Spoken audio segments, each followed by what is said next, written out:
கம கம கம கமன்னு இருக்கும். சரி, உடம்ப இவ்வளவு சுத்தமா வச்சுக்கிறோமே, மனசை எப்படி சுத்தமா வச்சுக்கிறது? என்னைக்காவது யோசிச்சிருக்கிறோமா? மனசு எப்படிங்க சுத்தம் பண்றது? அது என்ன உள்ள போய் நம்ம என்ன சர்வீஸா பண்ண முடியும்? இல்ல அத கழட்டி கழுவி, அத திரும்ப மாட்டி, அந்த மாதிரி ஏதாவது அதுக்கு வேலை இருக்கா? அப்படின்னா, இல்ல தான். அப்ப மனச சுத்தமா வச்சுக்கிறதுக்குன்னு ஏதாவது ஒரு விஷயம் பெரியவங்க சொல்லியிருப்பாங்க இல்லையா? அது என்ன அப்படின்னா, மனதை தூய்மைப்படுத்துவதற்கு இறைவனுடைய அருளாளர்கள் அருளிச் செய்திருக்கக்கூடிய இது போன்ற பதிகங்களை, பாடல்களை பாராயணம் செய்தால் மனம் தூய்மையாகும். அதுக்கு தான் பெரிய பெரிய சோப்பு கட்டி மாதிரி நமக்கு குடுத்துருக்காங்க. தேவாரம், திருவாசகம், திருப்புகழ், அலங்காரம், அனுபூதி இதெல்லாம் என்ன? மனதை தூய்மை செய்கின்ற ஒரு பொருள்.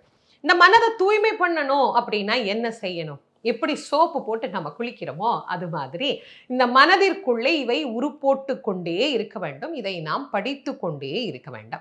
அதுல மிக முக்கியமானது இந்த கந்தர் அனுபூதி.